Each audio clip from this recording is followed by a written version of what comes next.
Kalian tahu nggak siapa itu Herman William Daendels, Jan Willem Jansen, dan apa itu Republik Bataaf?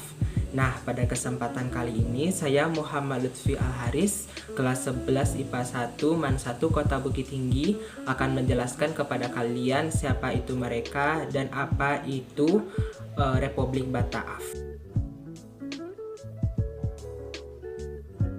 Pada tahun 1795 di Belanda, terdapat sebuah kelompok yang menyebut diri mereka sebagai kaum patriot. Kaum patriot ini dipengaruhi oleh semboyan revolusi Prancis, yaitu liberté, égalité, dan fraternité. Mereka menginginkan Belanda sebagai negara kesatuan. Nah, pada awal tahun 1795, Prancis berhasil menguasai Belanda dan Raja William V mengasingkan dirinya ke Inggris. Oleh karena itu, Prancis membuat pemerintahan baru yang disebut sebagai Republik Bataaf yang dipimpin oleh Louis Napoleon dan Napoleon Bonaparte.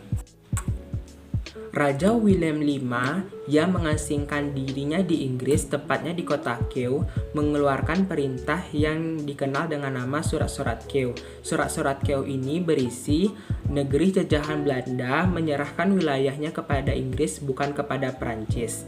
Inggris yang bertindak cepat mengambil alih beberapa daerah di Hindia Belanda seperti Padang pada tahun 1795, kemudian menguasai Ambon dan Banda tahun 1796, dan memperkuat armadanya dengan melakukan blokade terhadap Batavia.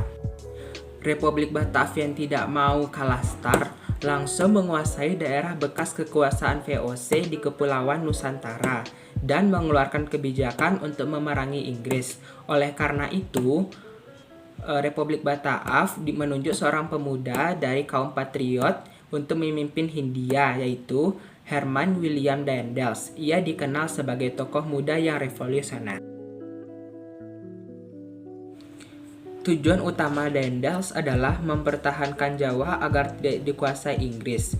Daendels juga menanamkan jiwa kemerdekaan, persamaan, dan persaudaraan di lingkungan masyarakat Hindia. Dimaksudkan agar masyarakat lebih dinamis dan produktif untuk kepentingan negeri induk, dan juga agar mencegah penyalahgunaan kekuasaan dan sekaligus membatasi hak-hak para bupati yang terkait dengan penguasaan atas tanah dan penggunaan tenaga rakyat.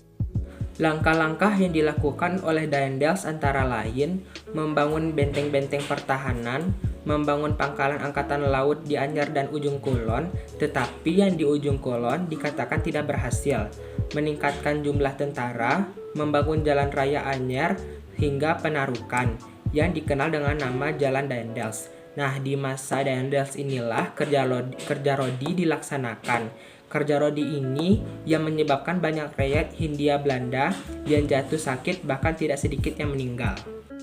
Tindakan yang dilakukan Daendels dalam memperkuat kedudukannya di Nusantara adalah membatasi secara ketat kekuasaan raja-raja di Nusantara, membagi Pulau Jawa menjadi 9 daerah, kedudukan bupati sebagai penguasa tradisional diubah menjadi pegawai pemerintahan kolonial yang digaji, lalu kerajaan Banten dan Cirebon dihapuskan dan daerahnya dinyatakan sebagai wilayah pemerintahan kolonial.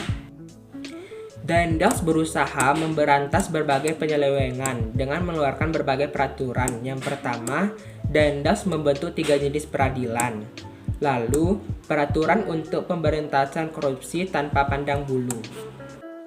Daendels melakukan berbagai tindakan yang dapat mendatangkan keuntungan bagi pemerintahan kolonial, yaitu Daendels memaksakan berbagai perjanjian dengan penguasa di Surakarta dan Yogyakarta, meningkatkan usaha pemasukan uang dengan cara pemungutan pajak, meningkatkan penanaman tanaman yang hasilnya laku di pasaran dunia, rakyat diharuskan melaksanakan penyerahan wajib hasil pertaniannya, dan melakukan penjualan tanah-tanah kepada pihak swasta. Jan Willem Jansen adalah mantan gubernur jenderal di Tanjung Harapan, tetapi ia terusir karena daerah itu jatuh ke tangan Inggris. Lalu pada tahun 1810, Jansen diperintahkan pergi ke Jawa dan akhirnya menggantikan Daendels pada tahun 1811. Salah satu tujuan Jansen adalah mencoba memperbaiki keadaan yang telah ditinggalkan Daendels. Dengan fakta bahwa beberapa daerah di Hindia sudah jatuh ke tangan Inggris, sementara itu penguasa Inggris di India, Lord Minto telah memerintahkan Thomas Stamford Raffles yang berkedudukan di Pulau Penang untuk segera menguasai Jawa. Oleh karena itu, John William Johnson terusir kembali oleh Komando Raffles yang telah muncul di perairan sekitaran Batavia. Maka, John William Johnson bergabung dengan Legiun Mangkunegara dan prajurit-prajurit dari Yogyakarta serta Surakarta.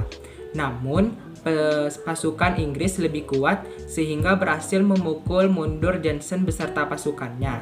Johnson kemudian mundur ke Salatiga dan akhirnya menyerah di Tuntang. Penyerahan Johnson secara resmi ke pihak Inggris ditandai dengan adanya kapitulasi Tuntang pada tanggal 18 September 1811. Nah, dari penjelasan tersebut kita telah mengetahui siapa itu Herman William Daendels, John William Johnson, dan apa itu Republik Bataaf.